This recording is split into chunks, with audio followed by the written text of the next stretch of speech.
दिक्कत होगी, फिर ये अवस्था हो जाएगी। आप इनके प्रेम को नहीं जानते, मैं जानता हूं।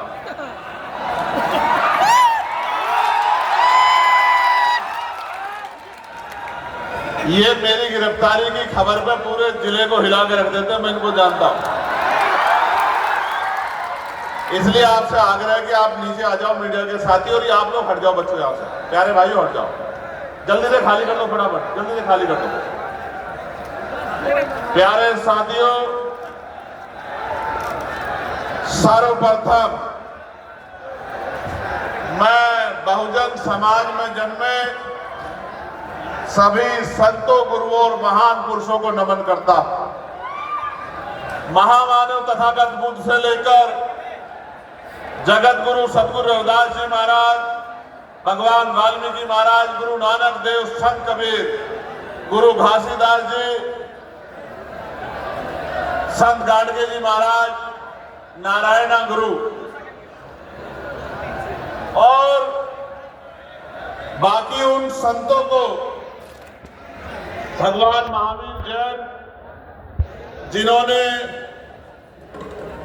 भारत में सामाजिक, आर्थिक, राजनीतिक परिवर्तन के लिए आंदोलन चलाए हैं, उन सबको नमन करता हूं। आधुनिक भारत में वंचितों के मुक्तिदाता राष्ट्रपिता ज्योतिबा फूले, आरक्षण के जन्मदाता, आरक्षण के पैरोकार, सामाजिक न्याय के छत्रपति साहू जी महाराज, करोड़ों शोषितों, वंचितों, महिलाओं, नौजवानों, किसानों, कर्मचारी, मजदूरों के नेता, उनके मार्गदर्शक, उनके मुक्तिदाता डॉक्टर बाबा साहब अम्बेडकर को भी नमन करता हूं। मां सावित्रीबाई फूले, मां फातिमा सेठ, मां अवंतिकाबाई होलकर, मां झलकारी बाई, मां रमाबाई, ईवी पेरियार रामानायकर स्वामी,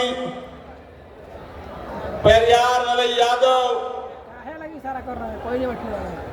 जिनको मैं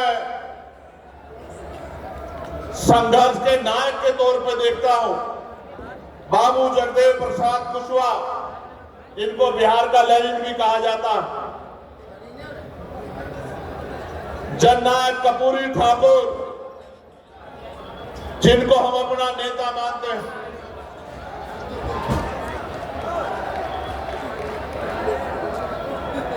महामना रामसु वर्मा, चौधरी महाराज सिंह भारती, बाबू शिवदयाल चौरसिया, संत राम पीए प्रजापति, बर्मानंद लोधी जी, मान्यवर दीना भाना वाल्मीकि और मान्यवर साहब श्री काशीराम जी को भी नमन करता हूं। और अगर बिहार में आके श्रद्धेय बाबू जगजीवन राम को भी आप याद नहीं करते तो ये एक बहुत बड़ा धोखा हो जाएगा। तो मैं बाबू जगजीवन राम साहब को भी नमन करता हूं, उनको भी याद करता हूं, क्योंकि उनका योगदान भी कम नहीं है। जितना योगदान उनका है, हाशिए पे पड़े समाज को सरकारी नौकरी देकर जिस तरह से उन्होंने खड़ा किया है, ये भी कोई और शायद नहीं कर पाता। या ये कहिए कि संकल्प के किसी और नेता को इतना मौका ही नहीं मिला कि वो इस तरह के प्रयास को आगे बढ़ा पाता। मुझे एक पर्ची दी गई है जिस पे लिखा गया है कि भोजपुरी के ये दो शब्द मैं जरूर कहूं।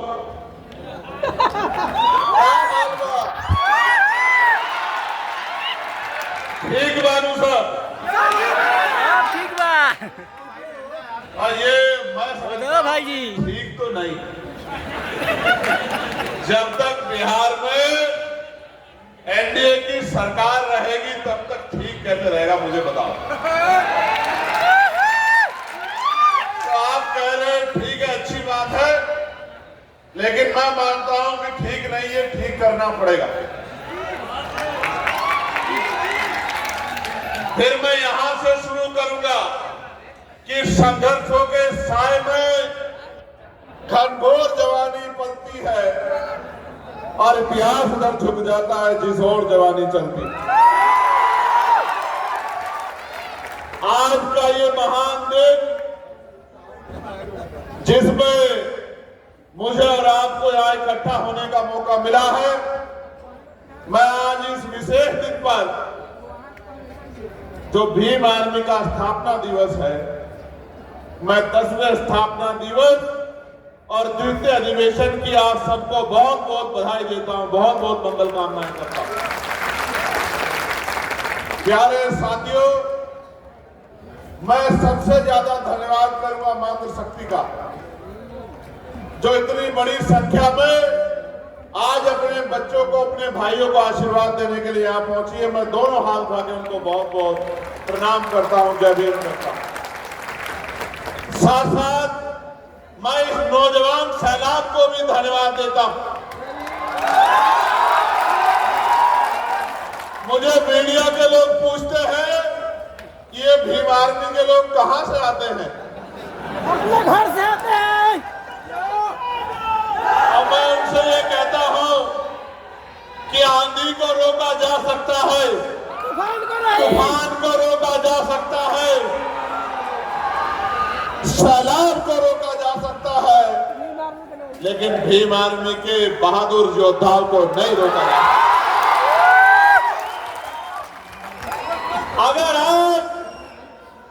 अगर आज मैं यहां खड़ा हूं और बिहार की धरती पे खड़ा होकर बोल रहा हूं, अगर आज मैं लोकसभा का, भारत की सबसे बड़ी पंचायत का मेंबर हूं, उसका श्रेय अगर किसी को जाता है तो भीम आर्मी के बहादुर साथियों को जाता है।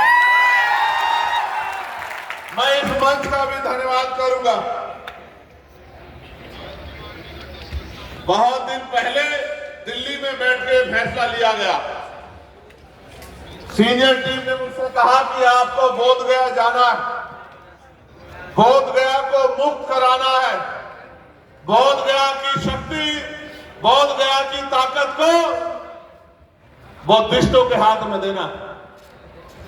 तो मैंने इनसे कहा कि एक बड़े आंदोलन की जरूरत है, और ये तय हुआ कि जून में 12 मई को एक बड़ा आयोजन होगा और दिन लाखों लोगों को लेके हमें बोधगया पहुंचना। लेकिन फिर देश में वार आ गई।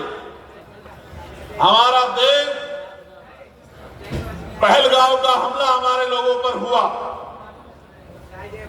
बताया गया कि धर्म पूछ के मारा गया, और ये किसी भी कीमत पे बर्दाश्त करने योग्य नहीं था। इसलिए वो परमिशन कैंसिल कर दी गई, वो कार्यक्रम कैंसिल कर दिया गया। और बाद में जब ये लग रहा था,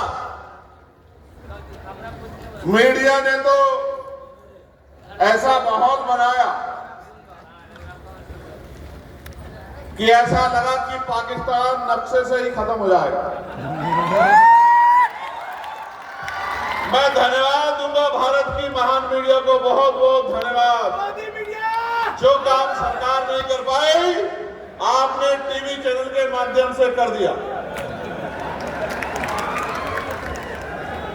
इस्लामाबाद पहुंच गए हैं, रावलपिंडी पहुंच गए हैं, कराची पहुंच गए हैं। वहां के जो आर्मी चीफ थे असीम मुनीर, अगर थोड़ी देर और उनको मौका मिल जाता तो शायद आसिफ मुनीर को पाकिस्तान छोड़कर ही निकल जाता। मैंने भी अपने साथियों को फोन किया कि भाई सिचुएशन अच्छी नहीं है, कश्मीर में तो प्लॉट मिलेगा नहीं मिलेगा, लेकिन पाकिस्तान की तरफ जरूर ध्यान रखना। Schedule caste, schedule tribe, backward के जिन लोगों पे जमीन नहीं है, उनको जमीन वहीं दिलाने का काम हम लोग करेंगे। मीडिया के चैनल में बैठे एक्सपर्टों ने तो इस तरह का माहौल बनाया, ऐसा लगा कि यहां से घुस गए हैं, सूत्रों द्वारा पता लगा यहां से घुस गए हैं। मैं ये कहता हूं कि अगर वॉर भी ना हो, क्योंकि वॉर किसी देश के लिए अच्छी बात नहीं है, वॉर में जान जाती, आर्थिक नुकसान होता है, बंटवारे होते हैं, दूरियां पैदा होती है, लेकिन अगर मीडिया का बस चले तो ये वॉर करवा दे। इसलिए उस दिन मैंने महान मीडिया के आगे प्रणाम किया और ये तय किया कि इनकी सारी बातों पे भरोसा नहीं करना। प्यारे साथियों, आज हम ये अधिवेशन, जो मैंने आपको विषय बताया कि 12 मई को जो कार्यक्रम होना था वो नहीं हो पाया क्योंकि वॉर जैसी सिचुएशन बन गई थी, तो सीनियर कमेटी ने तय किया कि हम लोग अधिवेशन बिहार में करेंगे। और पूरी कमेटी, क्योंकि हमारे यहाँ लोकतंत्र है, पूरी कमेटी ने डिसाइड किया, तो हम लोगों ने इस बात को माना कि अधिवेशन बिहार में ही होगा और अधिवेशन बिहार के भी बोधगया में होगा। लेकिन फिर से बोधगया में इतना बड़ा हॉल नहीं मिला क्योंकि अधिवेशन खुले में नहीं हो सकता, अधिवेशन तो हॉल में ही होता, कोई हॉल नहीं मिला इतना बड़ा, और फिर परमिशन को भी दिक्कत हुई। तो मैं सबसे पहले धन्यवाद दूंगा बिहार की पूरी टीम को, भाई अमर ज्योति जी को, भाई जौहर साहब को, रितेश जी को, रामे प्रधान जी को, और मेरे प्यारे भाई कमल सिंह वालिया जी को, जिन्होंने लंबे समय तक यहाँ रहकर मेहनत करके इस अधिवेशन को सफल कराने का काम किया।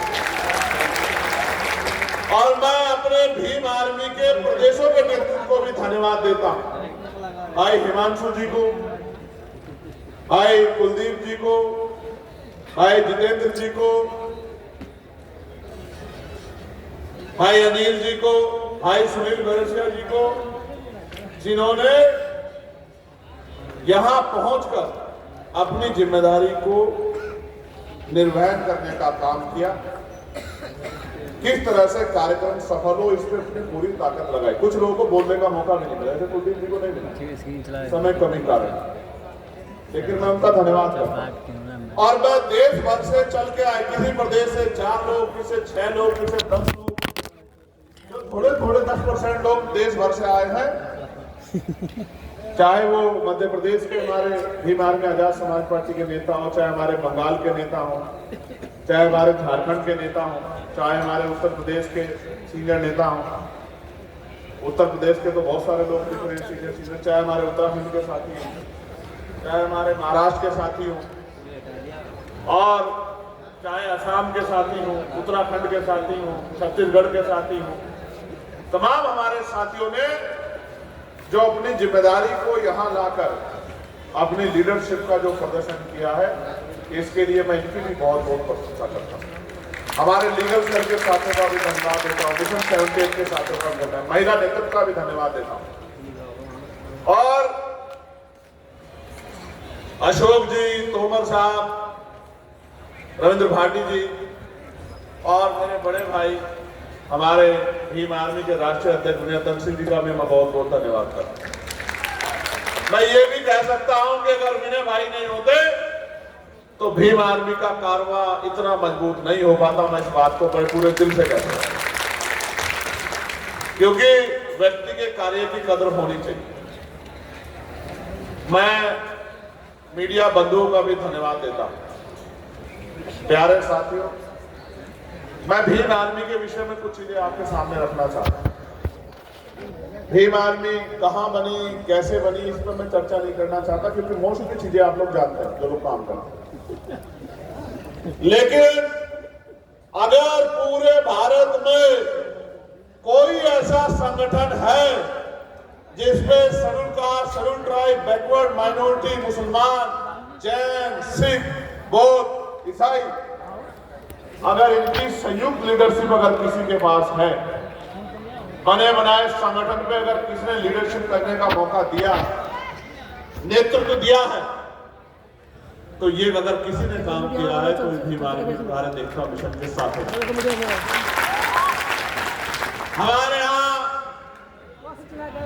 जो अमर ज्योति जी हमारे नेता हैं, नेतृत्व करते हैं, वही राजस्थान में जितेंद्र अठवाल साहब नेतृत्व करते हैं। ये बात मैं क्यों कह रहा हूं? क्योंकि आपको पता होना चाहिए कि एक ऐसा संगठन और एक ऐसे समय में बना है 2014 में, जब देश के अंदर भारतीय जनता पार्टी की सरकार पूर्ण बहुमत पे आई और भारतीय संविधान पर खतरा मंडरा रहा था। मैं जो बात कह रहा हूं चैलेंज के साथ कह रहा हूं, संविधान को हाथ में पकड़ने वाला कोई व्यक्ति नहीं था, एक भी व्यक्ति नहीं था। दलितों पे, पिछड़ों पे, मुसलमानों पे जुल्म होता था, बहन बेटियों की साथ रेप हत्या होती थी, मारकर लटकाया जाता था, राजस्थान के लोग गवाह, जुल्म जाति अन्याय अत्याचार होता था, किसानों के साथ, नौजवानों के साथ, पहलवानों के साथ, कर्मचारियों के साथ। और बड़े बड़े नेता डर के या तो एनडीए में घुस गए या राजनीति को कमजोर करके पीछे बैठ गए।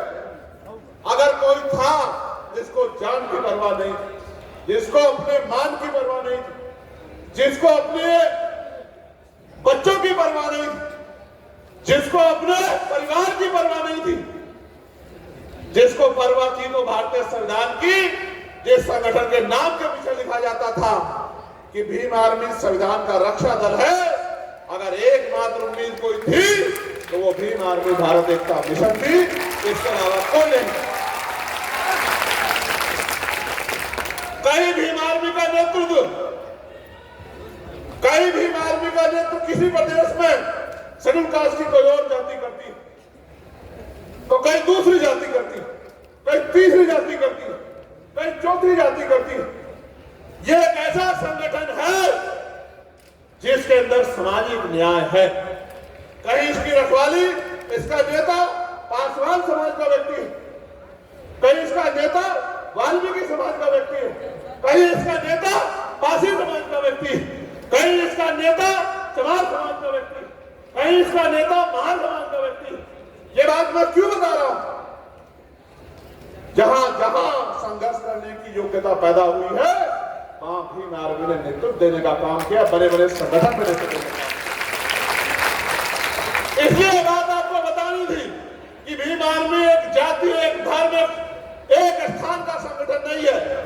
भीम आर्मी भारत के 140 करोड़ लोगों में जो संविधान को मानने वाले लोग हैं, उनका अपना संगठन है, उनकी अपनी शक्ति है, उनकी अपनी ताकत है।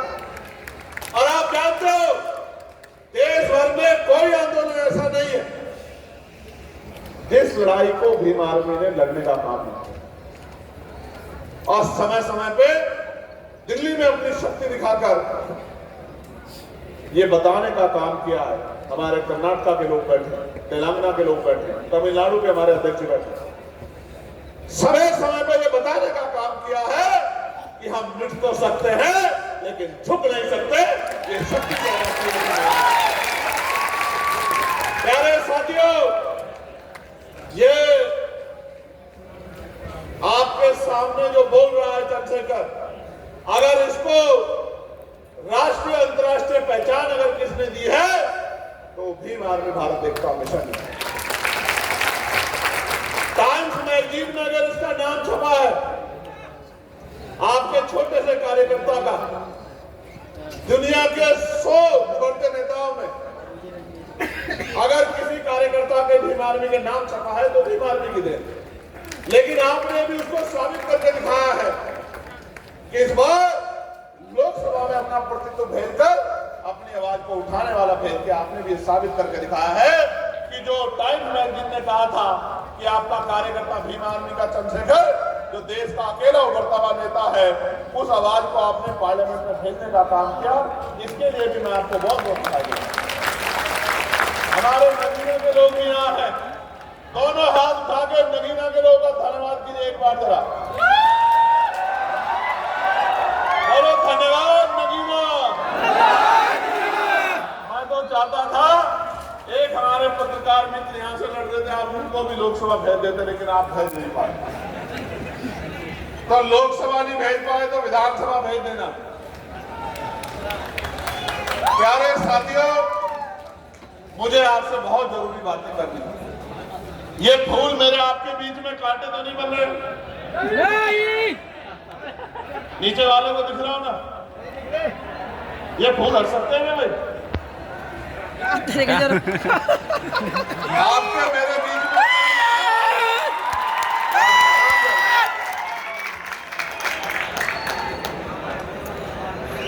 हटा, फूल हटा।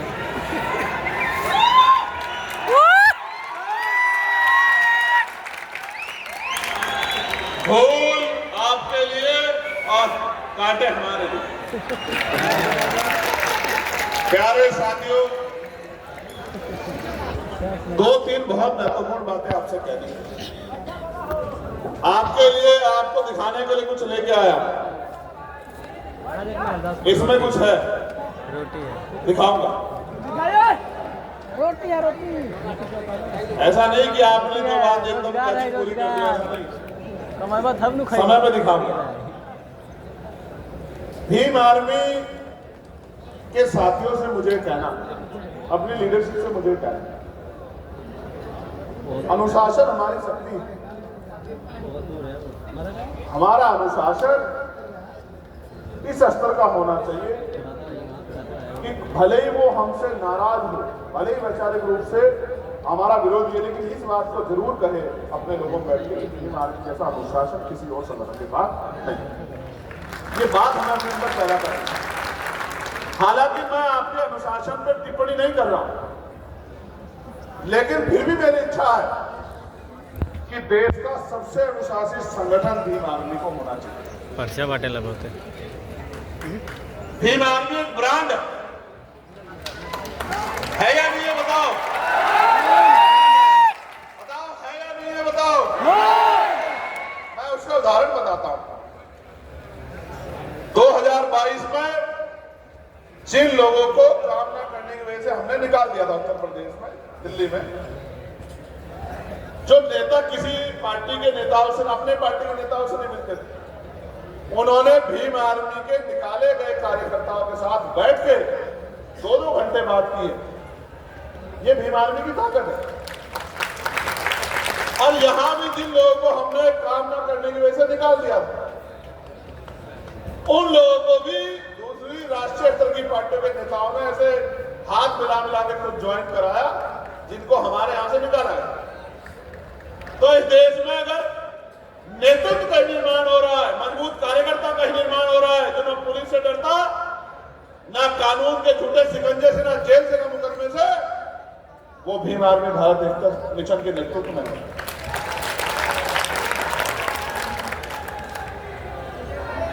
मैं बीएसएफ के साथियों को भी धन्यवाद देता हूं। ये पकड़ लो, ये पकड़ लाना कोई जाकर हाँ डब्बी ले लो, नारा मत लगाना।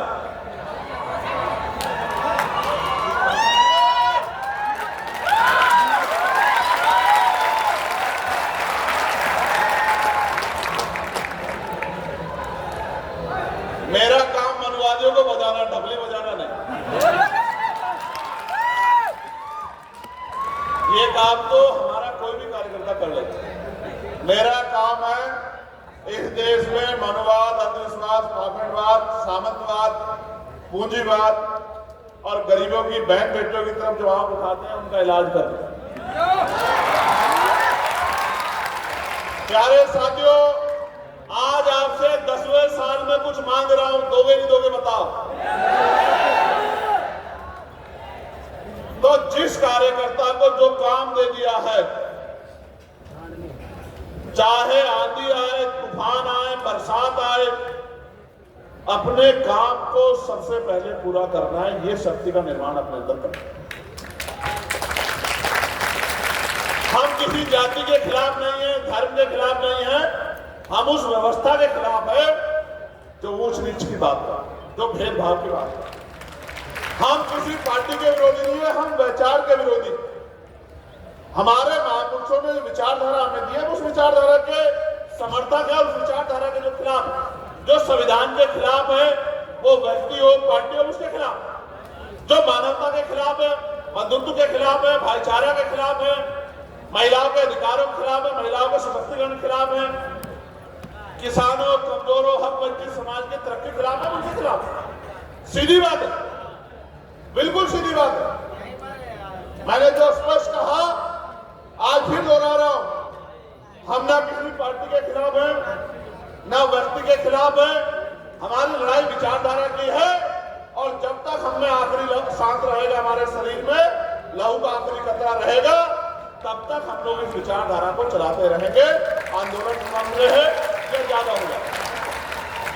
अभी जौहर आजादी ने बहुत शानदार बात कही कि हम रहे ना रहे। मैं ये ऐलान से कह रहा हूं, हम रहे ना रहे, लेकिन हम इस संगठन को जब तक हमें लहू का आखिरी कतरा इतनी शक्ति देते रहेंगे कि ये संगठन सैकड़ों साल में, हजारों साल इस देश की राजनीति में, देश की व्यवस्था में अजर अमर रहेगा। इस बात को हम लोग विश्वास रखते हैं। और मैं एक चीज और घोषणा इस बारे में से करना चाहता हूं, भीम आर्मी में हर कोई व्यक्ति आगे बढ़ सकता है। जो आज ग्राम पंचायत का सदस्य है, वो जिले का सदस्य बन सकता है, जिले का अध्यक्ष भी बन सकता है, प्रदेश का अध्यक्ष भी बन सकता है, राष्ट्रीय अध्यक्ष भी बन सकता है। भीम आर्मी में ऐसा नहीं कोई भी है, ना मैं, ना अध्यक्ष जी, ना महासचिव साहब, ना और कोई साहब, ना और कोई साहब, कि हमारे आने वाली पीढ़ियां इसमें अध्यक्ष या किसी महत्वपूर्ण पद में रहेगी। अगर हमारे बच्चों को भी काम करना है तो वो भी भीम आर्मी के सामान्य सदस्य बनकर काम करेंगे। इस बात का मैं आपको वचन देता हूं। ये ऐसा संगठन नहीं होगा कि जिसमें पीढ़ियां पीढ़ियां पीढ़ियां पीढ़ियां एक ही परिवार के लोग आगे बढ़ते रहेंगे। ऐसा कोई संकल्प, ऐसा कोई कॉन्स्टिट्यूशन हमने इस पार्टी संगठन का नहीं लिखा।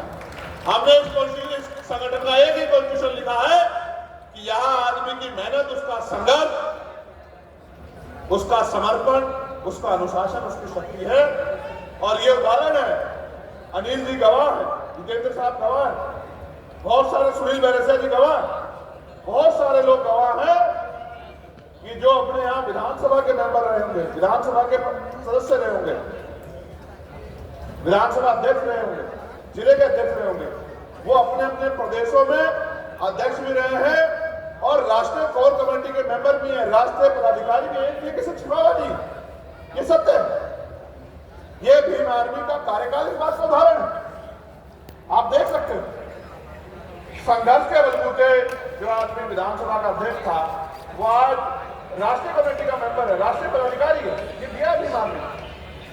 तो साथियों,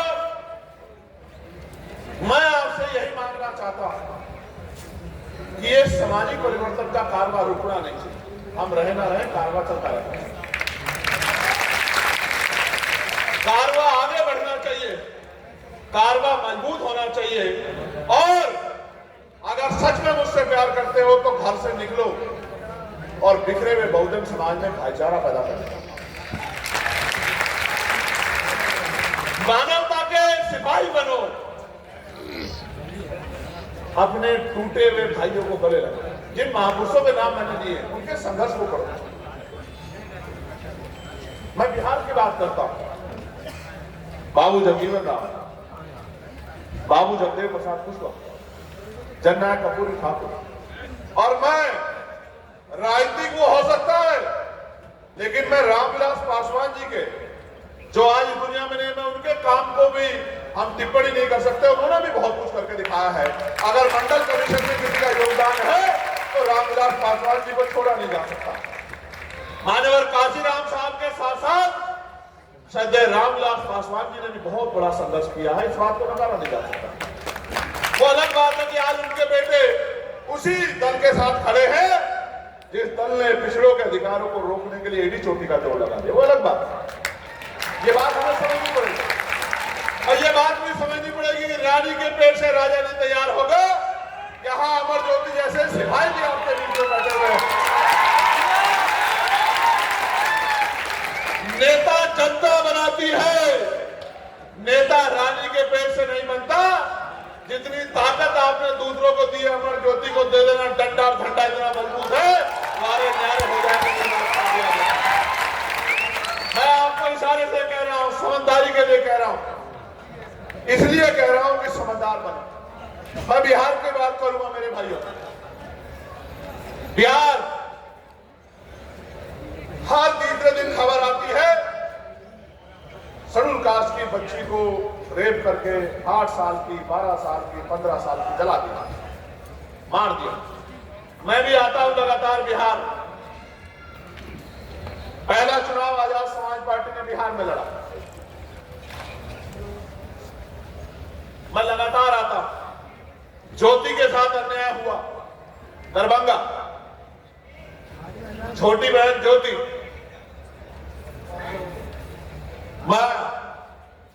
आंदोलन हुआ, संघर्ष हुआ। एक बड़े अधिकारी ने कहा, सर ये आदमी सांसद जी का बड़ा खास है, गिरफ्तारी नहीं होगी सर। एक बड़े पॉलिटिकल पार्टी के नेता ने कहा, चंद्रशेखर भाई कोई कार्रवाई नहीं होगी। हम आईजी ऑफिस गए, कोविड का समय था, छू नहीं रहा था कोई किसी को, छू नहीं रहा। बाप बेटे को देखना नहीं चाह रहा था। हम आईजी से मिले और हमने आईजी कहा कि 20 दिन आपके, 21वां दिन हमारा। अगर 20 दिन में गिरफ्तारी नहीं तो 21वें दिन 21वें दिन जो होगा उसके जिम्मेदार आप होंगे। 18वें दिन गिरफ्तारी हुई। जो कहते थे कि सांसद जी का खास है, गिरफ्तारी नहीं होगी। आप विश्वास करो, 18वें दिन गिरफ्तारी हुई और आईजी साहब ने फोन करके मुझसे बताया कि भाई गिरफ्तारी हो गई है, आपको कोई आंदोलन करने की जरूरत नहीं। ये एक मामला नहीं है, ऐसे सैकड़ों मामले हैं जिसमें भीम आर्मी के लोगों ने न्याय दिलाने के लिए संघर्ष किया। कोई आंदोलन देश भर में ऐसा नहीं होता जिसमें बिहार अपना भाग ना लेता। कोई बंद बुलाया जाए, कुछ भी बुलाया जाए, सबसे पहले पटना में भीम आर्मी के बहादुर नौजवान खड़े होते हैं, बंद में अपना योगदान देते हैं। और ये बात मैं बिहार की इसलिए कर रहा हूं कि आज हम बिहार की धरती पे, लेकिन मैं आपको कहना चाहता हूं राजस्थान के कितने मामले हैं। अनिल जी और अटवाल साहब यहाँ कितने मामले हैं, जितेंद्र मेघवाल, इंद्र मेघवाल, ओम प्रकाश रहगर, कितने मामले, जितना देर रख ले हर जुर्म के खिलाफ लड़ाई लड़ी है भीम आर्मी। मध्य प्रदेश के कितने मामले हैं, भरत जी आए, विद्रोही जी आए, कितने मामले हैं जिनमें लड़ाई लड़ी है भीम आर्मी ने। एक कितना बड़ा आंदोलन किया था 12 फरवरी को, 5 लाख लोग जुटाए थे, सरकार की नींद हराम कर दी थी एक दिन में। भीम आर्मी में बहुत शक्ति है भीम आर्मी में। बस उस शक्ति से भविष्य में क्या निर्माण करना है सोचिए। अगर आपने वोट की ताकत से चंद्रशेखर आजाद को लोकसभा में नहीं भेजा होता, मेरे भाइयों, मेरी बहनों, मेरी माओ, मेरे प्यारे साथियों, तो क्या पार्लियामेंट में आपके आवाज उठाने वाला था? कोई ईमानदार से बताओ। नहीं। जो लोग ये कहते हैं कि आजाद समाज पार्टी ये कर रही है, वो कर रही है, मैं उन सबसे पूछना चाहता हूं, क्या कभी जब कमजोरों पे जुल्म होता है, उनके बच्चों पे, उनके घरों पे उनकी जमीन छीनी जाती है, उनको मारा जाता है, किसी को दर्द होता है? जो लोग कहते हैं भीम आर्मी तक तो ठीक था, लेकिन आजाद समाज पार्टी नहीं बनानी चाहिए थी, तो आप मुझे बताओ, ईमानदार से दिल पे हाथ रख के बताओ, जब तक भीम आर्मी थी कौन सा राजनीतिक दल हमारा समर्थन करता था? बताओ जरा, हाथ उठा। कोई नहीं। आप जो कह दोगे मान लूंगा। आप बताओ कोई राजनीतिक दल था जो कहता था कि ये नौजवान, ये बच्चे हमारे जो समाज के लिए लड़ रहे, बताओ ईमानदारी से था कोई? मजाक उड़ाते थे, आरोप लगाते थे, आपके आंसुओं पे हंसते थे, लेकिन जब आजाद समाज पार्टी नाम का दल आया तो अच्छों की नींद उड़ गई। और कुछ लोग चैलेंज देके कहते थे पार्षद नहीं बन पाएंगे, सभासद नहीं जीत पाएंगे, चेयरमैन नहीं जीत पाएंगे। और जैसे जनता ने कहा कि अहंकार अच्छा नहीं होता और जनता ने वोट की चोट दी और आपका ये कार्यकर्ता सांसद बन गया, सबके मुंह बंद हो गए।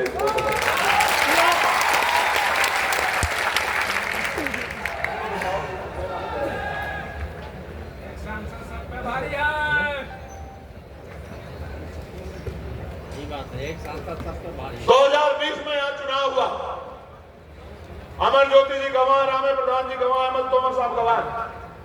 एक सियासी दल ने हमसे कहा कि हम अलायंस करेंगे, बात कर ली सारी, और आखिरी मौके पे धोखा दे दिया। क्यों दे दिया? क्योंकि उनको लगता है कि ये गुलाम है, ये इसको हराने के लिए हमें वोट करेंगे, उसको हराने के लिए हमें वोट करेंगे, अपनी जान बचाने के लिए हमें वोट करेंगे, ये उनको लगता है। आप किसी को ताकत दे दो और आपके पास ताकत नहीं होगी। सांसद तो विपक्ष के बहुत सारे हैं, अगर आपका सांसद नहीं होता, बताओ कोई आपकी आवाज उठाता क्या? बताओ, जोर से उठाता क्या? उत्तर प्रदेश में भी हमने मिलकर लड़ने की बात कही। उत्तर प्रदेश के भी एक पार्टी ने हमसे वादा किया, आखिरी टाइम में हमारे पीठ में छुरा हुआ। हमने सब पे भरोसा किया और उन्होंने सबने पूरी कोशिश की कि इस संगठन पे, इस पार्टी पे आरोप लग जाए कि जाति की बीटी में, इसकी बीटी में, उसकी बीटी में। इसलिए आपसे कह रहा हूं, जब से भीम आर्मी के कार्यकर्ताओं ने संविधान हाथ में उठाया, बड़े बड़े नेता संविधान लेके घूमने लगे, कहीं संविधान की रक्षा करेंगे, संविधान की रक्षा करेंगे। ये भीम आर्मी की देन है। अगर आज किसी में जुल्म होता है तो विपक्ष के दौड़े दौड़े भागते हैं कि हम पहले पहुंच जाए, हम पहले पहुंच जाए, हम पहले पहुंच जाए, फोटो खिंचवा ले। ये भीम आर्मी की देन। कोई नहीं जाता था किसी के मरे में, किसी की तकलीफ में। बहुत सारी पार्टियों ने तो बैन लगा दिया था, किसी के दुख सुख में नहीं जाना है। ये भीम आर्मी की देन। इसलिए आपसे कह रहा हूं, बहुत जिम्मेदारी से कह रहा हूं, कोई जीते कोई हारे, आपके मुद्दों पे तब तक बात नहीं होगी जब तक आपका प्रतिनिधित्व नहीं होगा। इसलिए बिहार के मेरे भाइयों, हमें अपनी तरफ देखना है। अगर सब लोग इतने अच्छे होते तो बाबा साहब अम्बेडकर पार्टी क्यों बनाते थे? बाबा साहब ने पार्टी क्यों बनाई? उस समय बहुत सारी पार्टियां थी, कांग्रेस थी, लेफ्ट थे, अकाली दल थे, मुस्लिम लीग थे। बाबा साहब ने पार्टी क्यों बनाई? क्या बाबा साहब समझदार नहीं थे क्या? बताओ, उनके जितना विद्वान तो कोई नहीं था ना। आज भी ये बात प्रासंगिक है या नहीं है? मैं गया था अभी अमेरिका, कोलंबिया यूनिवर्सिटी में लगी है statue, symbol of knowledge doctor Baba Saheb Ambedkar लिखी लगी है स्टैचू, मैंने देखी। तो आप समझिए बाबा साहब ने पार्टी क्यों बनाई? क्योंकि बाबा साहब ये जानते थे कि जब तक हमारे हाथ में ताकत नहीं होगी, हमारी समस्याओं पर कोई नहीं बोलेगा। बाबा साहब चले गए, आखिरी पार्टी बाबा साहब ने मसौदा तैयार किया आरपीआई का। आरपीआई काम करने लगी, लेकिन आरपीआई के जरिए बहुत बड़ी शक्ति नहीं बनी राजनीति हमारी। मानव काशीराम साहब ने नाम चला, उन्होंने दल बनाया। क्या मानव काशीराम साहब कमजोर थे या गैर जिम्मेदार थे या बाबा साहब के विरोधी थे? नहीं, ना बाबा साहब अम्बेडकर के विरोधी थे, ना कमजोर थे, ना ही किसी की टीम थी। वो तो साइंटिस्ट थे, साइंटिस्ट। उन्होंने अपनी नौकरी छोड़ी, अपना परिवार छोड़ा, समाज को समझाने निकले, राजनीतिक पार्टी बनाई, सामाजिक संगठन बनाया, कर्मचारियों का संगठन बनाया। और अगर आज आजाद समाज पार्टी मैदान में है तो वो इसलिए मैदान में है क्योंकि आजादी के 75-76 साल बाद भी हमारे लोग के आंसू नहीं सूखे हैं। ये बिहार में आप अच्छे तरह जानते हैं। क्या बिहार का नौजवान पलायन नहीं करता है? क्या बताओ साथियों? करता है नहीं करता है? करता है। सबसे ज्यादा मजदूर कहां से जाते हैं तो देश में? बिहार से। क्यों ये मजदूरों का प्रदेश है क्या? नहीं, सबसे ज्यादा आईएएस भी यहां से जाते हैं और सबसे ज्यादा मजदूर भी यहां से जाते हैं। क्यों? क्योंकि यहाँ इसलिए सरकार जाते हैं क्योंकि यहाँ की सरकारों को फर्क नहीं पड़ता। और ये किसी एक पार्टी की बात नहीं है, इससे पहले भी सरकारें रही, सबके लिए कह रहा। सबके राज्य में पलायन हुआ। और मैंने तो कोरोना काल देखा है, हिमांशु जी बैठे हैं, महेश जी बैठे हैं, मेरे आज भी याद है दिल्ली में जब कोरोना काल था और मजदूरों को निकाला गया था, बस स्टैंड पर जगह नहीं थी, रेलवे लाइन बंद थी, रेल नहीं चल रही थी। किसी सरकार पे या यहाँ की हो या दिल्ली की, आपको घर तक भेजने के लिए रेल की व्यवस्था नहीं थी, जो आज पुल बरसाने की बात कर।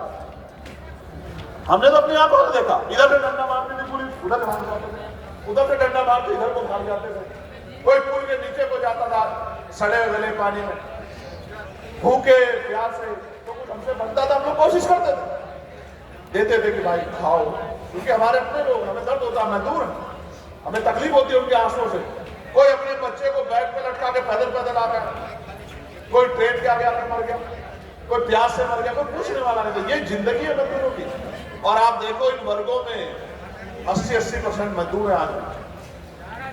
बिहार में मैं गया हूं, जब बाढ़ आती है 3 महीने किस तरह के हालात होते हैं, क्या ऐसा हो गया है। एक तरफ हम चांद पे चले गए, मंगल की तस्वीरें भेज रहे हैं, दूसरी तरफ हम बिहार में बाढ़ का इलाज नहीं कर पा रहे। क्यों? क्योंकि बाढ़ के नाम पे हर साल पैसा आता है, आपदा के नाम पे उस पैसे से अपने घर भरे जाते हैं। ये सबके सामने है। मैं आपको बहुत जिम्मेदारी से कह रहा हूं, आपको दिखाना चाहता हूं, आपको देखना चाहते हैं, देखना चाहते हैं। जब आप दोनों हाथ उठाओगे तभी दिखाऊंगा। ये महिलाओं के हाथ नहीं उठे तो इसलिए मैं नहीं दिखा रहा हूं। अच्छा उठ गए, उठ गए। आपको हीरे दिखाता हूं, हीरे देखने, ऐसा ना हीरे देख के ईडी वाले आ जाए, इनकम टैक्स वाले आ जाए, और आए या जाए, क्या करे, जो अपनी मां से उन्हें दिखाना पड़ेगा ना। हम पे जो है वो आपका। ये हीरे आए हैं कवई, अजनपुर विधानसभा, आलापुर, अंबेडकर नगर, ये हीरे वहां से आए। और ये दूसरे हीरे भी अंबेडकर नगर के हैं, और ये तीसरे हीरे भी अंबेडकर नगर के। और ये हीरे भेजे हमारे लिए हमारे परिवार के लोगों ने। यहां तो भारतीय राजनीति में सब कुछ अमीरों के लिए है, गरीबों के लिए कुछ नहीं है। अमीर का बेटा प्रधान बनेगा, अमीर का बेटा चेयरमैन बनेगा, अमीर का बेटा जिला पंचायत का अध्यक्ष बनेगा, अमीर का बेटा विधायक बनेगा, अमीर का बेटा सांसद बनेगा, सब कुछ अमीरों के लिए। ये हीरे हैं जो मुझे दिए गए थे, दिख नहीं रहे ना?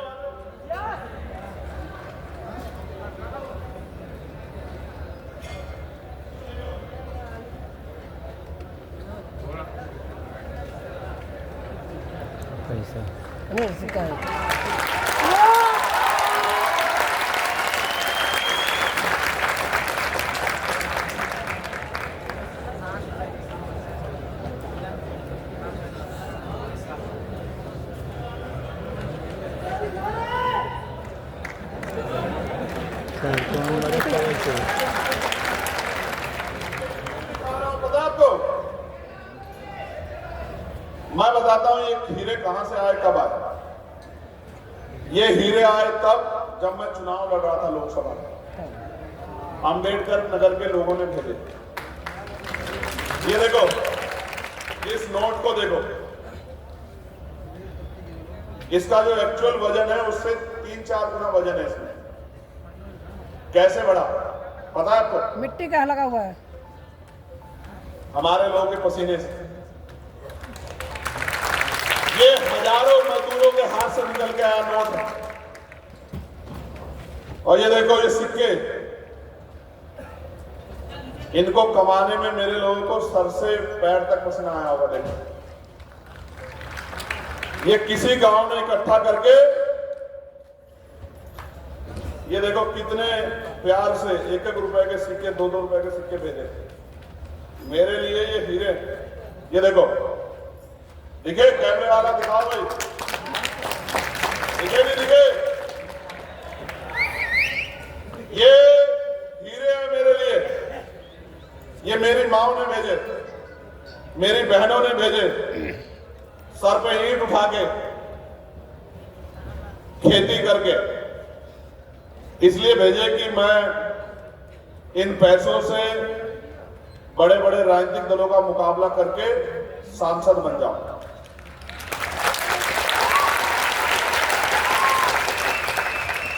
और लोकसभा में जाके जो बाबा साहब अम्बेडकर, मान्यवर काशीराम साहब और महापुरुषों का अधूरा काम है उसको पूरा करना। मैंने पैसे जिस दिन देखे तो मैंने इनको खर्च नहीं किया, मैंने इनको उठा के रख लिए। इसलिए रख लिए कि मुझे याद रहे कि मैं किन के नोटों से और किन के वोटों से सांसद बना। मेरी बात सुनो मेरे भाइयों, जब तक पैसे वाले नेता बनते रहेंगे तब तक पैसे वाले गरीबों की बात नहीं करेंगे। पैसे वाले कहाँ रहते हैं? महलों में। जिन महलों में आप घुस नहीं सकते। महलों वाले गरीबों के दर्द को जानते हैं क्या? महलों वाले गरीब के दर्द को समझते हैं क्या? महलों वाले गरीब के भूखे पेट को समझते हैं क्या? नहीं फर्क पड़ता उनको कि गरीब के पेट में रोटी कैसे आती। मुझे और इस मंच में बैठे हर एक आदमी को फर्क पड़ता है जब भूख के कारण किसी का बच्चा घर में रोता, हमें फर्क पड़ता है क्योंकि हम आप में से एक। इसलिए आपको दिखाने के लिए लाया कि जितने नोट मिले उतने ही वोट मिले। एक पैसा किसी अमीर ने मदद नहीं की, सारे पैसे गरीबों ने मदद की और बिहार के लोगों ने भी पैसे भेजे होंगे, ऐसा मेरा विश्वास है।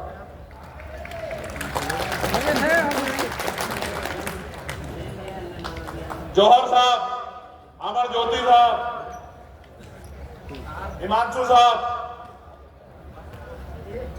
कासिम साहब, कमल साहब, तोमर साहब, रामे प्रधान जी, दूसरे कमल बराड़ा जी, इस पीछे वाली टीम में बहुत सारे ऐसे साथी बैठे, अडवाल साहब, माननीय राष्ट्रीय अध्यक्ष जी, सब लोगों ने, रविंद्र भाटी जी, अपना घर नहीं देखा कहीं। और मैं धन्यवाद दूंगा जौहर भाई का, सुल्तान भाई का और कासिम भाई का। क्यों? जौहर भाई ईद पे अपने घर नहीं आए अपने बच्चों के बीच, कासिम भाई ईद पे अपने घर नहीं गए अपने बच्चों के बीच। और इसकी सुल्तान की कहां है? सुल्तान, इनकी वालिदा बीमार थी, इनकी मां, सुल्तान वो हॉस्पिटल में थी, ये घर नहीं गया। इनका मानना था कि जब तक हमारी आवाज नहीं बनेगी हम हमारी बात को कोई उठाएगा नहीं। और लोग हंसते थे, कहते थे कि भाई ये पैसे वालों के सामने कैसे मुकाबला कर लेंगे। लेकिन मैं कहता हूं जो साहब के हाथ काटते थे कि तमन्ना अगर सच्ची हो तो रास्ते हजार होते, तमन्ना अगर झूठी तो बहाने हजार होते। ये सच्ची तमन्ना है जो जेल से नहीं डरती, 16-16 महीने जेल काटी लेकिन उठ नहीं कहा। ये सच्ची तमन्ना है जिसने 250 लाठियां खाई लेकिन कभी आपके स्वाभिमान को कमजोर नहीं पड़ने दिया। सच्ची तमन्ना है जिसके दांत तोड़ दिए गए, जिसकी रीढ़ की हड्डी में, मैं सच कह रहा हूं, घबराना मत, मरने वाला नहीं होगी और झेलने वाला भी नहीं। याद रखना मेरी बात को। पिछले 3 दिन से हालात है कि बैठ नहीं पा रहा हूं। आज हवाई जहाज का सफर कैसे किया मैं जानता हूं इस बात को, और मेरे साथी जानते हैं, लेकिन ये दर्द मुझे नहीं रोक सकता। मैं फिर आपसे कह रहा हूं, जब इससे भी पेट नहीं भरा तो गोलियां चलाई, गोलियों से भी बच गया, गोली से भी नहीं मरा। उस दिन ये समझ में आया कि ये जन्म सिर्फ पैदा होकर रोटी खा के और दोबारा जन्म खत्म होने के लिए नहीं मिला, ये जन्म कुछ करके दिखाने के लिए मिला। लोग कोरोना से मर गए, खांसी जुकाम बुखार से मर गए, और अगर गोली भी आपके भाई का सीना नहीं चीर पाई, आपके भाई की सांस नहीं खींच पाई, तो उस दिन समझ आया कि किसी चीज से डरना नहीं है, आगे बढ़ते रहना। आपको कह रहा हूं बिहार के मेरे भाइयों, हिम्मत जुटाओ, ताकत बनाओ, जितनी बड़ी संख्या में यहां आए हो। अगर सच में मुझसे प्यार है, भीम आर्मी से प्यार है, आजाद समाज पार्टी से प्यार है, तो घरों से निकलो, अपने अपने गांव में भाईचारा बना के समाज को तैयार करो और बड़े बड़े राजनीतिक दलों को उखाड़ के फेंक दो, आजाद समाज पार्टी को। कह रहा हूं बहुत जिम्मेदारी से। लोग कहते थे अकेला चंद्रशेखर पार्लियामेंट में क्या करेगा, बोल भी नहीं पाएगा, भीड़ में छिप जाएगा, कोने में घुस जाएगा। बताओ अकेला चंद्रशेखर आपको दिखता ही नहीं दिखता है पार्लियामेंट में? कल चलेगी भाइयों पार्लियामेंट, देख लेना। अगर 543 में आपका अकेला सांसद नहीं दिखाई दिया तब कहना कि भाई हमने जो वोट दे के ताकत बनाई थी वो कमजोर रह गई। इसलिए आपसे कह रहा हूं कि 543 में एक बनाया, यहां 243 है। मेहनत करके अपने इतने लोग जिता लो कि असेंबली में आपकी लड़ाई लड़ सके। लड़ाई कैसे लड़ी जाती है ये तो मैं इनको सिखा ही रहा हूं पार्लियामेंट में, लेकिन असेंबली में पूरे बिहार को सिखाएंगे कि लड़ाई कैसे लड़ें। आप ये सोचो, जो जेल से नहीं डरते, जो मुकदमों से नहीं डरते, जो लाठी से नहीं डरते, जो गोली से नहीं डरते, उनसे ज्यादा आपकी लड़ाई लड़ने का जज्बा किसके अंदर हो सकता है? सोचो। जहां एक तरफ लोग सीबीआई से डर जाते हैं, ईडी से डर जाते हैं, इनकम टैक्स से डर जाते हैं, आप बताओ एसआईआर के जरिए कि आपके वोट के अधिकार को यहां छीना जा रहा है, नहीं छीना जा रहा है? बताओ। छीना जा रहा है, छीना जा रहा है। आपको रक्षा करनी पड़ेगी अपने वोट की, आपको अपनी वोट की रक्षा करनी पड़ेगी। एक एक आदमी को जागरूक करना पड़ेगा। वोट हमारा हथियार है। बाबा साहब ने हमें वोट हथियार के तौर पे दिए। इस हथियार का प्रयोग कैसे करना है ये हमें पता होना चाहिए। हम पे अगर सबसे मजबूत हथियार कोई है तो वो क्या है? वोट। इस लोकतंत्र में अगर अमीर हमारे घर तक आता है, अमीर कैसे आता है? वोट के लिए बड़ी सी गाड़ी से चल के और फिर हमारी छोटी सी गली में उतर के हमारे टूटे से मकान में झोपड़े में आता है। क्यों आता है? क्योंकि हम बार बार वोट, इतनी वोट हमारे पास दे रही। ये बाबा साहब अम्बेडकर को धन्यवाद करो सब लोग कि अगर बाबा साहब अम्बेडकर वोट का अधिकार नहीं दिलाते तो ये जो अपने आप को पैसे वाले समझते हैं ये आपकी बस्तियों में घुसने नहीं आते मेरे भाई। आज अगर ये आते हैं, किसी को चाची कहते हैं, किसी को ताई कहते हैं, किसी को बुआ कहते हैं, किसी को बहन कहते हैं, आपके पैरों के हाथ लगाते हैं, आपके बीच में बैठ के खाना खाते हैं, कीचड़ में घूमते हैं, इस वोट की वजह से कि ये वोट आपसे ले लिया। आप ये सोचो, आप इतने लंबे समय से इनको वोट देते हैं, आपका क्या बना? तो जब तक आपका कुछ नहीं बनेगा फिर करोगे क्या मेरे प्यारे? बताओ इस बार कुछ बनाओगे नहीं बनाओगे? पक्का बताओ, बनाओगे नहीं बनाओगे? और बिहार वाले एक बात और हमसे सीख लो, बिहार में आप अपनी मेहनत से बना लोगे, हम लोग भी आपके साथ आके मदद करेंगे, लेकिन उत्तर प्रदेश में इस बार हम लोग काया पलट के रख देंगे। मेरी बात क्या है? और उत्तर प्रदेश की गूंज आप तक आ रही है नहीं आ रही है? कुछ सामाजिक संगठन, कुछ मीडिया के लोग कहते थे कि भीम आर्मी आजाद समाज पार्टी पश्चिम की पार्टी है। अभी इलाहाबाद वालों ने बताया नहीं बताया कहां की पार्टी है? बताया नहीं बताया? बताया नहीं बताया? चाहे विरोध में आलोचना में लिखा हो मीडिया ने, इसी मीडिया ने लिखा ना कि 5000 कार्यकर्ता एक तरफ, 10,000 कार्यकर्ता एक तरफ। ये कहां से आए कार्यकर्ता? आप बताओ, आप पैसे में आए हो क्या? नहीं।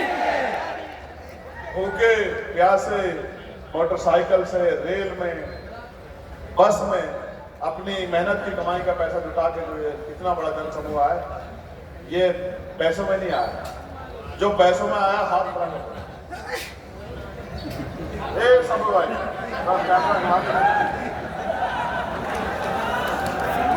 कोई पैसों में तो नहीं आया। जो पैसा में आया है वो जोर से हाथ खड़ा करके दिखा दे इसे।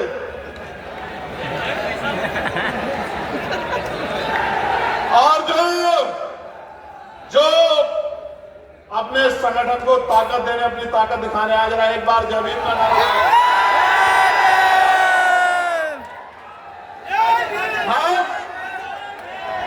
हम जो हैं, एक प्यारो सुनो सुनो, जाओ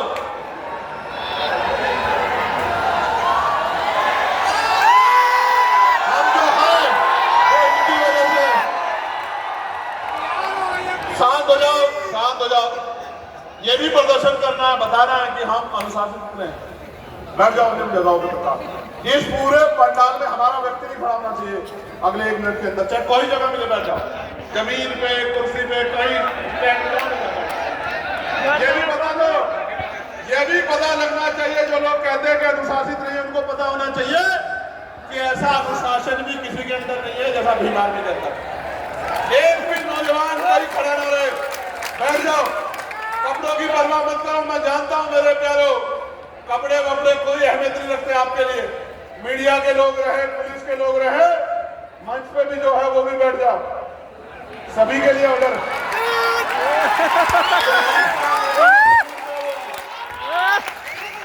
ना मंच वाला खड़ा रहे, ना सामने वाला खड़ा रहे। तुमसे अच्छे तो वही है सामने वाले। कोई खड़ा तो नहीं है, देखना। नहीं। साथ हो जाओ। तो हम ये कह रहे थे आपसे कि हम जो है वो इनकी वजह से ऐसा। अगर बड़े बड़े राजनीतिक दल के लोग हमें पूछते हैं, बड़े बड़े अधिकारी कर्मचारी हमें पूछते हैं, तो इनकी वजह से पूछते हैं लोकतंत्र में, ये हमारे साथ।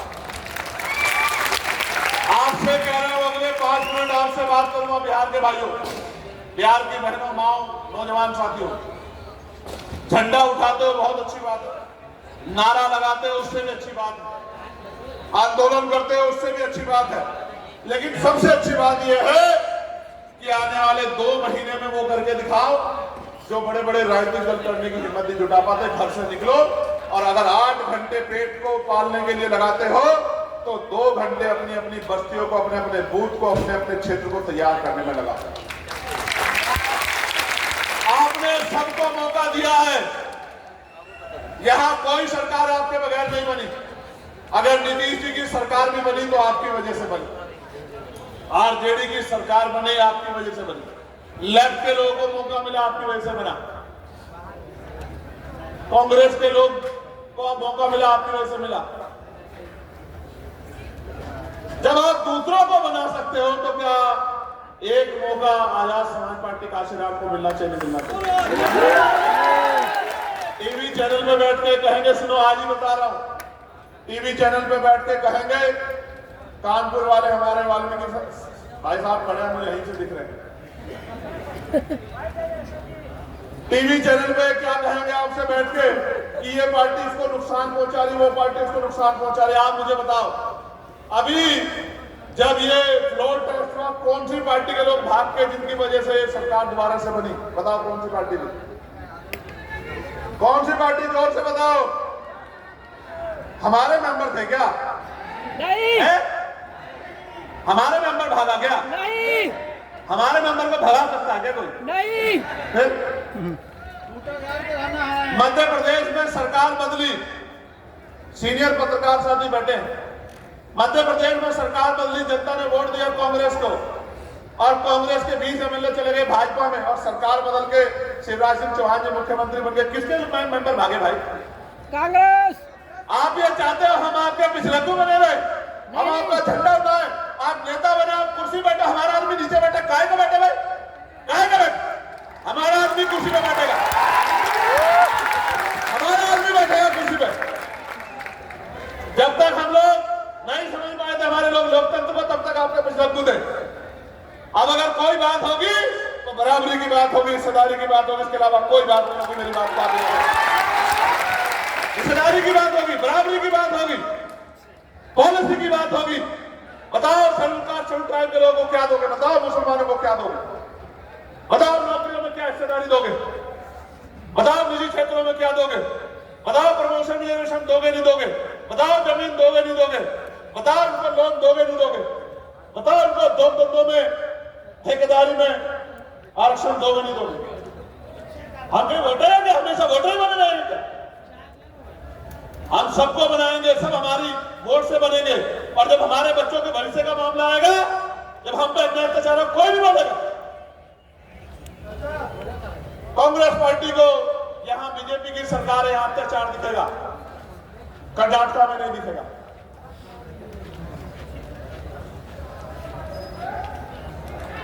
मेरी किसी से लड़ाई नहीं है। लोकतंत्र में लड़ाई का मतलब ही नहीं बनता है। लोकतंत्र बहुमत का शासन, जिसके साथ लोग हैं उसी को मौका मिलेगा।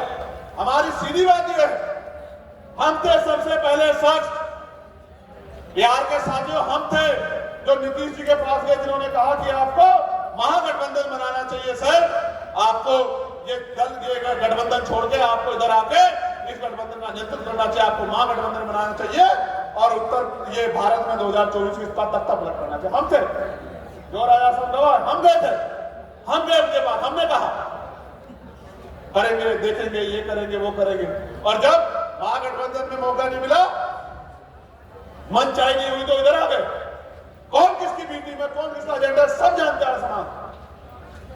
मैं आपको कह रहा हूं मेरे साथियों, हिम्मत जुटा लो, ताकत बना लो। जो आज जिनके दफ्तरों में हमारे लोग सोच रहे हैं कि जाके बात कर ले, अगर आप एकजुट हो गए और आपने ताकत बना ली, वो आपके ऑफिस के बाहर ना खड़े हो तो मेरा नाम चंद्रशेखर आजाद नहीं याद है।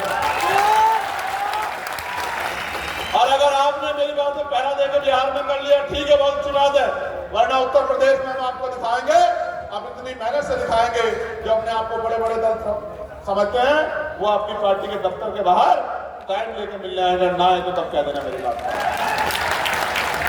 मैं आपको कहना चाहता हूं, बताओ हीरे बंद कर लूं नहीं कर लूं? कर लीजिए। नजर लग जाएगी इनको, इन हीरो को छुपाना पड़ेगा, वरना सीबीआई वाले, ईडी वाले, इनकम टैक्स वाले आ जाएंगे, कहेंगे हीरे निकालो।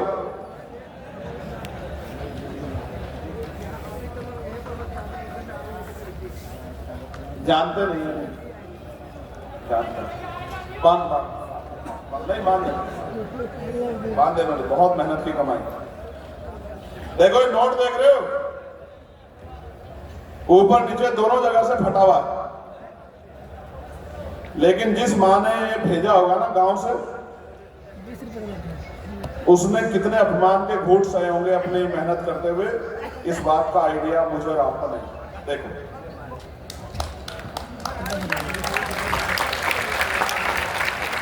इसमें 100 से लेके और 1 रुपए तक का सिक्का है, यानी कि जो 100 रुपए कमाता है वो भी साथ है, और जिसके घर में खर्च के बाद 1 रुपया बचता है वो भी साथ है। अगर मेरी बात नहीं मानोगे तो चुनाव के बाद फिर मुझे फोन करोगे, भैया मार दिया, भैया जला दिया, भैया लूट लिया, भैया ये हो गया, भैया वो हो गया, भैया आ जाओ, भैया ये कर दो, भैया वो कर दो। ऐसी नौबत मत आने देना। मुझे तो अगर मेरे फोन में कतरा, एक एक कतरा मांगोगे तो दे दूंगा।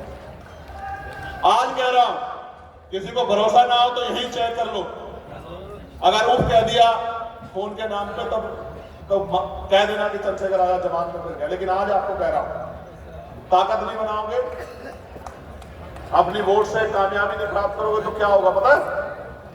फिर रेप होगा, हत्या होगी, लूट होगी, भर्तियों में घोटाले होंगे, नौकरी नहीं मिलेगी, रोजगार नहीं मिलेगा, जमीन नहीं मिलेगी, मार पड़ेगी।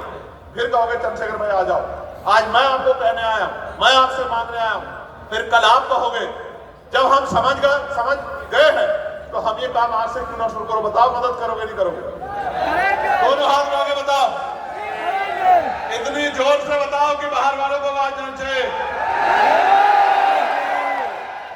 और जोर से बताओ आवाज जानी चाहिए, मदद करोगे नहीं करोगे? एक मौका चंद्रशेखर आजाद को दो। अगर वारे के न्यारे नहीं कर दिए तब आप कहना मेरी बात को, मैं आपको बहुत जिम्मेदारी से बात कह रहा हूं। क्यों? क्योंकि अगर पैसा कमाना, पैसा बचाना, गाड़ी बंगले बनाना ये लक्ष्य होता तो गोली खा के बिना सुरक्षा के नहीं घूम रहा होता आपके बीच, समझे? मैं आपका धन्यवाद देता हूं, टीम आर्मी की पूरी स्टेट की टीम का, जिले के पदाधिकारियों का, जिले के अध्यक्षों का बहुत बहुत धन्यवाद कर देता हूं। यहाँ के नेतृत्व को सलाम करता हूं, और जिन साथियों ने यहाँ के अपना योगदान दिया, समय दिया, आर्थिक मदद की, मैं उनको भी बहुत बहुत धन्यवाद देता हूं। और ये उम्मीद और अपेक्षा आपसे करता हूं कि आप अब रुकोगे नहीं। इस बार 2025 के विधानसभा चुनाव में अपनी ताकत बना के दिखाओगे, दिखाओगे नहीं दिखाओगे? बहुत बहुत धन्यवाद। कई सारे मामले मेरे पास आ रहे हैं। MES अभ्यर्थी न्याय के लिए दफ्तर गुहार लगा रहे हैं, दफ्तर गुहार लगा रहे हैं। यहाँ के नेताओं को ये गुहार सुनाई नहीं दे रही है। प्यारे भाइयों, आप हमें ज्ञापन दे दो। एक बहुत महत्वपूर्ण बात कहनी है, बैठ जाओ जल्दी अपनी जगह पे, वहां पर बैठ जाओ। बहुत महत्वपूर्ण बात याद आ गई, इसीलिए फोन लिया था। जल्दी से बैठ जाओ, फटाफट, 1 मिनट का समय है।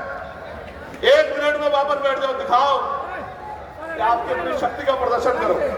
तो भाई अपना ज्ञापन दे दो, पार्लियामेंट में मैं आपकी मांग को बहुत जोर शोर से उठाऊंगा, ठीक है? एक बात, जल्दी से बैठो झारखंड वालों। अभी आप देख रहे हो उत्तर प्रदेश में स्कूल बंद किए जा रहे हैं। माननीय अध्यक्ष जी और भीम आर्मी की सीनियर लीडरशिप यहाँ है। स्कूल बंद किए जा रहे हैं उत्तर प्रदेश में। मैं आपसे भी और आपके माध्यम से केंद्रीय शिक्षा मंत्री से मांग करना चाहता हूं कि जो स्कूल सरकार बंद कर रही है, वो स्कूल सरकार भीम आर्मी को लीज पे दे दे। हमें उनसे कोई तनख्वाह नहीं चाहिए, कोई फंड नहीं चाहिए। वो स्कूल हमें लीज पर दे दे। भीम आर्मी के नौजवान को हम लोग तैयार करेंगे, वो स्कूल में पढ़ाने का काम करेगा। हमारे जितने स्कूल बंद कराए जा रहे हैं, वो सारी बनी बनाई बिल्डिंग है। सरकार पर तनख्वाह देने के लिए पैसा नहीं है, बच्चे कम है। मैं गारंटी देता हूं चंद्रशेखर आजाद, बिहार से खड़े होकर कह रहा हूं, शिक्षा की नगरी पटना से, ये यहाँ बराबर में हरगोविंद साहब की वो जन्मस्थली यही बराबर में पटना साहिब, यहाँ से खड़े होकर कह रहा हूँ, भगवान बुद्ध के ज्ञान की धरती बोध गया के नजदीक से खड़े होकर कह रहा हूँ, भगवान महावीर के संघर्ष की धरती से खड़े होकर कह रहा हूँ, जितने स्कूल बंद करा रहे हो आप भी सुन लो और अपने फोन में नोट कर लो, वीडियो बनाओ, ये बात पहुंचाओ, केंद्रीय मंत्री जी को टैग करके ट्विटर पे, फेसबुक पे क्यों तक जाए। सब फोन ऑन करो, अपने कैमरे ऑन करो, वीडियो बनाओ और इस वीडियो को ट्विटर पे टैग करके लगाओ केंद्रीय मंत्री शिक्षा मंत्री जी को, क्या नाम है उनका, धर्मेंद्र प्रधान जी को। धर्मेंद्र प्रधान जी को कैमरा ऑन करो जल्दी 30 सेकंड में और ये बात मेरी पहुंचाओ, उत्तर प्रदेश के मुख्यमंत्री जी को पहुंचाओ, मध्य प्रदेश के मुख्यमंत्री जी को पहुंचाओ, राजस्थान के मुख्यमंत्री जी को पहुंचाओ। जितने स्कूल बंद कर रहे हो सारे स्कूल भीम आर्मी को लीज पर दे दो। कोई पैसा कोई फंड नहीं चाहिए। सारे स्कूलों में भीम आर्मी के नौजवान हम लोग कैडर तैयार कर देंगे, पढ़ाने का काम करेंगे, आपके स्कूल से बेहतर शिक्षा दिलाने का काम करेंगे, आपसे वाला। मगर स्कूल बंद मत करो मंत्री जी, क्योंकि एक स्कूल से स्कूल नहीं बंद होगा, गरीबों के, किसानों के, मजदूरों का भविष्य बंद हो जाएगा। भविष्य बंद मत करो और अगर ऐसे नहीं मानोगे तो आंदोलन से मानोगे।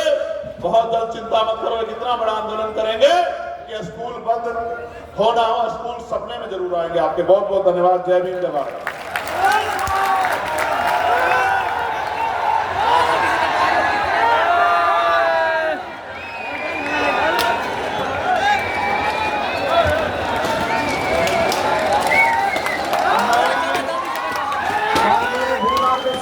चंद्रशेखर आजाद जी और भीम आर्मी के राष्ट्रीय अध्यक्ष, आप सभी लोग शांति से बैठिए। विनय रतन सिंह